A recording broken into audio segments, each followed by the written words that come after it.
In the United States between the year 1860 and 1900, around 14 million people migrated to the United States.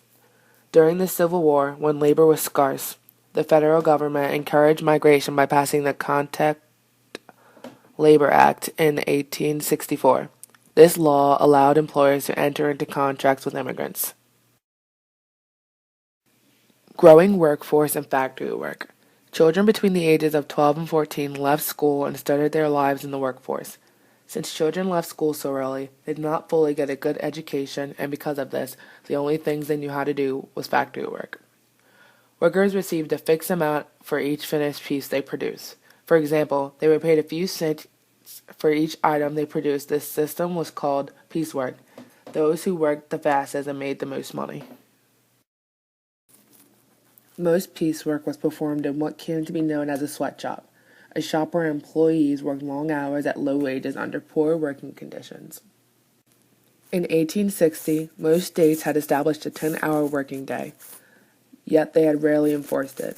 Thus, most laborers worked 12 hours, 6 days a week, and even more when they had to meet production goals. In 1868, federal law granted government employees an 8-hour day, but this did not affect private industry.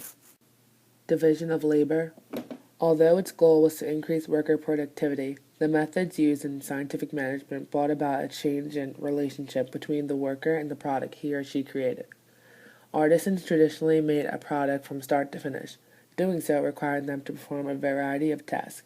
In contrast, factory workers usually performed only one small task over and over, and rarely even saw the finished product. The division of labor was separate tasks provided to be efficient, but it took much joy out of the work.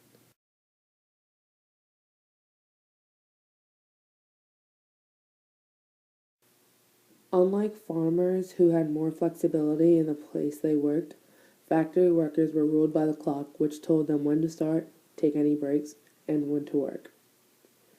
In addition, discipline within the factory was strict. To make a profit, the factory manager needed to run an efficient operation. Thus, they might fine or fire workers for a range of offenses, such as being late, talking, or refusing to do a task. Workplaces were also not very safe. The noise of the machines could be deafening. Lighting and ventilation were often poor. Fatigue, faulty equipment, and careless training resulted in frequent fires and accidents. Despite the harsh conditions, employers suffered no shortage of labor. Factory work offered higher pay and more opportunities than most people could find anywhere else. Laboring in factory or mines was especially threatening to growing children. Many children became stunted in both mind and body. In 1892, social reformer Jacob Riis explained the impact of factory work on children in his book titled Children of the Poor. Riis wrote that people who spent their whole childhood on the factory floor grew to manhood and womanhood, with the years that should have prepared them for life's work gone in hopeless and pointless drudgery.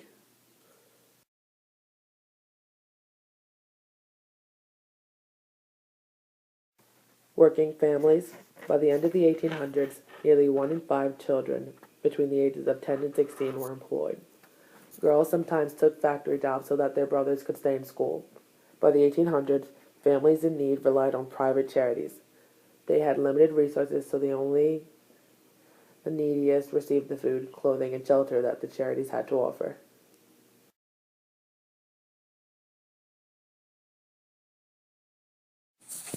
Gulf between rich and poor. In 1890, the richest 9% of Americans held nearly 75% of the national wealth. A few of these individuals were drawn to the idea of socialism. The rise of labor unions. A small percentage of American workers did become socialists and called for an end to free enterprise. Far more workers, however, chose to work within the system by uniting to form labor unions. Early labor union. The early years of industrialization had spawned a few labor unions, organized among workers in certain trades such as construction and textile manufacturing. Strong local unions resurfaced after the Civil War. National unions also began to reappear at this time. the Knight of Labor. After National Union, the Noble and Holy Order of the Knights of Labor formed in Philadelphia in 1869. Under the leadership of former machinist Terence Powderly, the Knights pursued broad social reforms. The leaders of the Knights preferred not to use the strike as a tool. The American Federation of Labor. A third national union, the American Federation of Labor, AFL, formed in 1886 under the leadership of Samuel Gumsters, a London-born cigar maker. Unlike the Knights of Labor, the AFL was a craft union. Gumsters and the AFL forced mainly on issues of workers' wages, hours, and working conditions. The AFL tried to force employers to participate in collective bargaining. The Wobblies.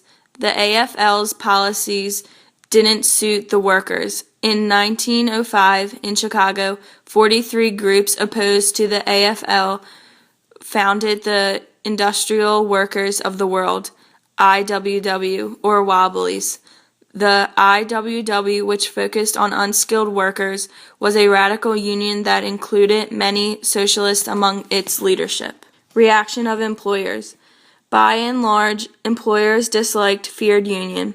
Employers took measure to stop unions such as forbidding union meetings, firing union organizers, forcing new employers to sign yellow dog contracts in which workers promised never to join a union or participate in a strike, refusing to bargain collectively when strikes did occur, refusing to recognize union as their workers' legitimate representative. Railroad workers organized. The first major incident of nationwide labor unrest in the United States occurred in the railroad industrial. The violent strike of 1877 touched off a wave of strikes and bitter confrontation between labor management and the government in the decades to follow. The Great Railroad Strike of 1877. The strike began in July 1877 when the Baltimore and Ohio Railroad announced a wage cut of 10% in the midst of a depression. It was the second wage cut in 8 months. Railway workers reacted angrily. Workers in Martinsburg, West Virginia, were the first to declare a strike. When they tried to prevent others from running the trains, Debs and the American Railway Union. At the time of the 1877 strike, railroad workers mainly organized into various brotherhoods, which were basically craft unions. Deb believed that the violence of the 1877 strike had resulted in part from the disorganization and corruption that existed within the brotherhoods. As a solution to this problem and except to avoid future violent strikes, Debs proposed a new industrial union. Strikes rocked the nation.